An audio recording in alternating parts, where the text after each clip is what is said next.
அண்மைச் செய்தி. ஹார்மூஸ் நீரிணை வழியாக இந்திய எண்ணெய் கப்பலை ஈரான் அனுமதித்ததாக முதலில் தகவல் வெளியானது. இந்தியாவுக்கு எந்த ஒரு சிறப்பு அனுமதியும் கொடுக்கவில்லை என ஈரான் மறுப்பு தெரிவித்துள்ளது. தொடர்பான விவரங்களோடு இணைகிறார் நமது மூத்த செய்தி ஆசிரியர் ரஹ்மான். வணக்கம் சார். உலகம் முழுவதும் கச்சா எண்ணெய் மற்றும் இயற்கை எரிவாயு கொண்டு செல்வதற்கு முக்கியமான நீர்வழி போக்குவரத்தாக இருக்கக்கூடிய ஹோர்முஸ் நீரிணையை ஈரான் முற்றாக மூடியிருக்கிறது. ஈரான் மற்றும் ஓமன் நாட்டு பகுதியில் அமைந்திருக்கக்கூடிய இந்த கடல் பகுதி வழியாகத்தான் உலகம் முழுவதும் நடைபெறக்கூடிய இந்த கச்சா எண்ணெய் போக்குவரத்தில் 20 விழுக்காடு நடைபெறுகிறது. இதே போல இயற்கை எரிவாயு போக்குவரத்தில் 20 விழுக்காடு அந்த ஹோர்முஸ் நீரிணை வழியாகத்தான் நடைபெறுகிறது.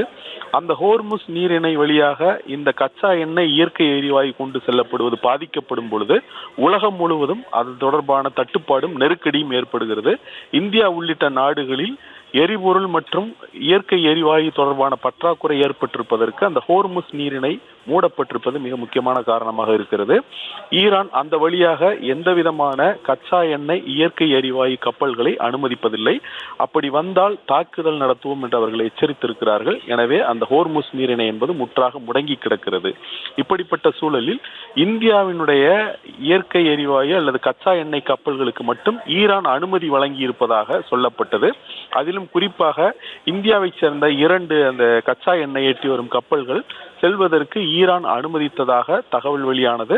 இந்தியா ஈரானுடன் பேச்சுவார்த்தை நடத்தி இப்படிப்பட்ட ஒரு அனுமதியை பெற்றிருப்பதாக ஊடகங்கள் தகவல்களினுடைய அடிப்படையில் வெளியிட்டிருந்தார்கள். ஆனால் இந்திய அரசு தரப்போ ஈரான் அரசு தரப்போ இதை உறுதிப்படுத்தவும் இல்லை, அதை அவர்கள் மறுக்கவும் இல்லை. அப்படிப்பட்ட ஒரு சூழலில் தான் தற்பொழுது ஈரான் அப்படிப்பட்ட சிறப்பு அனுமதி எதையும் இந்தியாவிற்கு வழங்கவில்லை என்று மீண்டும் அந்த வட்டார தகவல்களை காட்டியே தகவல்கள் வெளியாகி இருக்கிறது. ஈரான் இதுபோல இந்தியாவிற்கு சிறப்பு அனுமதி வழங்கி இருப்பதாக கூறப்படும் தகவலை மறுத்திருப்பதாக நமக்கு தகவல்கள் தெரிவிக்கின்றன. இப்படிப்பட்ட ஒரு சூழலில் தான் இந்த 10 நாட்களாக இந்த மிக முக்கியமான இந்த நீரிணை மூடப்பட்டிருக்கக்கூடிய சூழலில் மும்பைக்கு ஒரு கப்பல் சேர்ந்திருக்கிறது. அது சவுதி அரேபியாவில் இருந்து கச்சா எண்ணெய் ஏற்றிக்கொண்டு மார்ச் 1ஆம் தேதி புறப்பட்ட எண்ணெய் கப்பல். அந்த கப்பல் மார்ச் 8ஆம் தேதி ஹோர்முஸ் நீரிணையை கடந்து தற்பொழுது மும்பை வந்தடைந்திருக்கிறது. கிட்டத்தட்ட 1,30,000 டன் கச்சா எண்ணெய் அந்த கப்பலில் சேர்ந்திருக்கிறது. இந்த கப்பலையும் ஈரான் சிறப்பு அனுமதியின் பேரில் அனுமதித்திருப்பதாக முதலில் கூறப்பட்டது. ஆனால் தற்போது வெளியாக இருக்கக்கூடிய தகவலின்படி இந்த கப்பலுக்கு கேப்டனாக இருந்த இந்திய மாலுமி ஒருவர் அது தந்திரமாக அந்த ஈரானினுடைய கண்காணிப்பை ஏமாற்றி அந்த ஹோர்முஸ் நீரிணை வழியாக இந்த கப்பலை இங்கு கொண்டு சேர்த்திருப்பதாக தகவல் வெளியாகி இருக்கிறது. எந்த ஒரு கப்பலும் எந்த ஒரு நீர்வழி போக்குவரத்தில் ஈடுபடும் பொழுது ஆட்டோமேட்டிக்கல் ஐடென்டிபிகேஷன் சிஸ்டம் என்று சொல்லக்கூடிய அந்த முறை பின்பற்றப்படும். அதன் மூலமாக அது எந்த கப்பல் எங்கு இருந்து புறப்பட்டு எங்கு செல்கிறது என்கிற விவரங்கள் கண்காணிப்பவர்களுக்கு தெரியும். இதே போல இந்த வயர்லெஸ் கம்யூனிகேஷன் சாதனமான டிரான்ஸ்பாண்டர்ஸ் அதன் மூலமாகவும் இந்த தகவல் பரிமாற்றம் நடைபெறும். இந்த டிரான்ஸ்பாண்டர்களையும் அதே போல இந்த ஆட்டோமேட்டிக் ஐடென்டிபிகேஷன் சிஸ்டம் என்பதையும் மாலுமி அணைத்து வைத்திருக்கிறார். அப்படி கப்பல் ஒரு டார்க்கான ஒரு நிலையில், ஒரு இருட்டான ஒரு நிலையில் வருவது போன்ற ஒரு சூழலில் சேர்ந்திருக்கிறது. இதன் மூலமாக ஈரானில் அந்த கப்பல் போக்குவரத்தை கண்காணிப்பவர்கள் கண்ணில் மண்ணை தூவிவிட்டு இந்த கப்பல் மும்பைக்கு சேர்ந்திருப்பதாக தகவல்கள் தெரிவிக்கின்றன.